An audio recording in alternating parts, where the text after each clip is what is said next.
એ તો સરકારમાં છે એટલે સમર્થન આપશે. આજે આદિવાસી વિસ્તારોમાં કુપોષણની સંખ્યા, કાલે તમે આંકડાઓ જોયા છે, આંગણવાડીઓ નથી એની સંખ્યા તમે જોઈ છે, શાળાઓના ઓરડા નથી, બાળકો ઝાડ નીચે ભણે છે, આજે રસ્તા નથી, બહેનોને ઝોલીમાં લઈ જતા રસ્તે મૃત્યુ પામે છે. એ તો તમે બધું જોયું જ છે ને, એમાં કાં ખોટી વાત કરવાની છે? નર્મદાનું પાણી કચ્છમાં જતું હોય, સૌરાષ્ટ્રમાં જતું હોય, અમે કહીએ કાશ્મીરમાં લઈ જાઓ, અમને વાંધો નથી, પણ નર્મદા જિલ્લાને તો આપો, છોટાઉદેપુરને આપો, દાહોદને આપો, એની તો કોઈ વાત કરતું નથી. જે લોકોએ જમીનો ગુમાવી છે એમને વળતર આપો, એની કોઈ વાત કરતું નથી.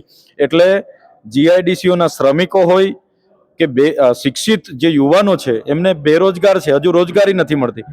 એ જ પ્રકારે ઘર વિહોણા લોકો છે, પ્લોટ વિહોણા લોકો છે, એમને પ્લોટ આપો, આવાસ આપો, એની કોઈ આ બજેટમાં જોગવાઈ નથી. માત્ર ને માત્ર ઐતિહાસિક બજેટ છે, લાંબુ બજેટ છે, એને શું કરવાનું છે અમારે?